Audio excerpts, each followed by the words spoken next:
আমার মনে হয় না আপনারা অনেকেই চিংড়ি শুটকির এই মজার ভর্তার কথাটা জানেন। এত বেশি মজা হয় চিংড়ি শুটকির এই ভর্তাটা, এই ভর্তাদের তৃপ্তি সহকারে কয়েক প্লেট ভাত খাওয়া যায়।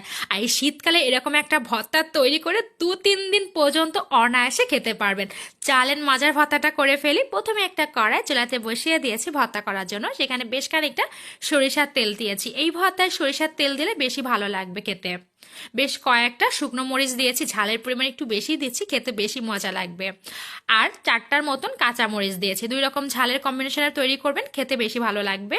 এখানে বেশ কয়েক কোয়া রসুন দিয়েছি, আগে থেকে খোসা ছাড়িয়ে রেখেছিলাম। বড় সাইজের একটা রসুনের কোয়া ছাড়িয়ে নিয়েছি। একটু ভেজে নেব যাতে কালারটা একটু চেঞ্জ হয়ে যায়। সবকিছুর কালার যখন হালকা চেঞ্জ হয়ে গেছে সেই পর্যায়ে আগে থেকে বেশ কিছুটা পরিমাণে ছোট সাইজের যে চিংড়ি মাছ মানে গুঁড়ো চিংড়ি শুটকিটা ভালো করে ধুয়ে পানি ঝরিয়ে নিয়েছে। অবশ্যই কিন্তু পরিষ্কার করে ধুতে হবে, কারণ গুঁড়ো চিংড়ির মধ্যে কিন্তু অনেকটা বালি থাকে। ধোয়ার পর কিন্তু ভালো করে পানি ঝরিয়ে নিয়েছি। দেওয়ার পর ভালো করে নেড়ে চেড়ে কিছুক্ষণ ভেজে নেব। চুলার হিট কিন্তু মিডিয়াম থেকে লো হিট আছে।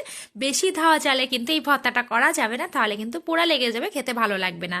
যখন হালকা মুচমুচে হওয়া শুরু করেছে সেই পর্যায়ে এখানে মিডিয়াম সাইজের একটা টমেটো ভালো করে ধুয়ে ছোট ছোট টুকরা করে কেটে রেখেছিলাম, আর 2টা পেঁয়াজ কুলি কেটে টুকরা টুকরা করে তারপর ধুয়ে নিয়েছি। ভালো করে নেড়ে চেড়ে আরও কিছুক্ষণ ভেজে নেব। এই ভর্তাটা যত বেশি মজা করে করতে পারবেন খেতে কিন্তু তত বেশি মজা লাগবে। স্বাদ মতন লবণ দিয়ে দিয়েছি এই পর্যায়ে, আর সামান্য একটু হলুদের গুঁড়া দিয়েছি, এতে কালারটা ভীষণ ভালো আসে আর অনেকদিন পর্যন্ত রাখা যায়। লবণ আর হলুদের পরিমাণটা একটু বেশি দেবেন, তাহলে 2-3 দিন বাইরে রেখে খেতে পারবেন, নষ্ট হবে না সহজে।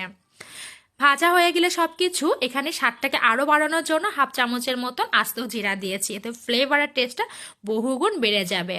জিরাটা ভাজা হয়ে গেলে একসাথে নেড়ে চেড়ে মিশিয়ে নিয়েছি যাতে পুড়ে না যায়। চুলার হিট কিন্তু মিডিয়াম থেকে লো হিটে আছে। ছোট 1 বাটি পেঁয়াজ কুচি দিয়েছি। পেঁয়াজটা নেড়ে চেড়ে ভেজে নেব। পেঁয়াজটা কিন্তু অনেকটা ব্রেস্তা টাইপ করবো না, সফট হয়ে যাবে, এতে সুন্দর কিন্তু একটা ফ্লেভারও অ্যাড হবে। নেড়ে চেড়ে ভেজে নিচ্ছি। সুন্দর ঘ্রাণ আর স্বাদটাকে আরও বহুগুণ বাড়ানোর জন্য কিছুটা পরিমাণে ধনেপাতা আগে থেকে ধুয়ে রেখেছিলাম, পানি ঝরিয়ে নিয়েছি। ভালো করে নেড়ে চেড়ে ভেজে নিয়েছি। ততক্ষণ পর্যন্তই ভাজবো সবকিছু একটু মুচমুচে না হয়ে যাওয়া পর্যন্ত। এই ভর্তাটা যত বেশি মজা করে ভেজে তারপরে ভর্তাটা করবেন খেতে ভালো লাগবে। 2-1 দিন রাখলে নষ্ট হবে না, যেন পানি না থাকে, এভাবেই ভেজে নিতে হবে। একদম পানি টেনে গেছে, চুলা থেকে নামিয়ে ঠান্ডা করে ভালো করে বেটে নিয়েছি। মাশাআল্লাহ, এই ভর্তাটা দেখার পর মানুষের জিভে পানি আসতে বাধ্য। এটা ঘ্রাণেই পেটটা পুরো ভরে যাবে। ভাতের প্লেট নিয়ে তো আমি পুরো হাজির হয়ে গেছি। আর এরকম লাল লাল করে এই মজা ঝাল ঝাল চিংড়ি শুটকির ভর্তা হইলে আর কি লাগে ভাত খাওয়ার জন্য। এরকম চিংড়ি শুটকি দিয়ে 2-3 প্লেট ভাত খাইলেও মন ভরবে না। আমি একবার তৈরি করে 2-3 দিন রেখে খেই। আল্লাহ হাফেজ, ভাই ভাই, সব ভালো থাকবেন।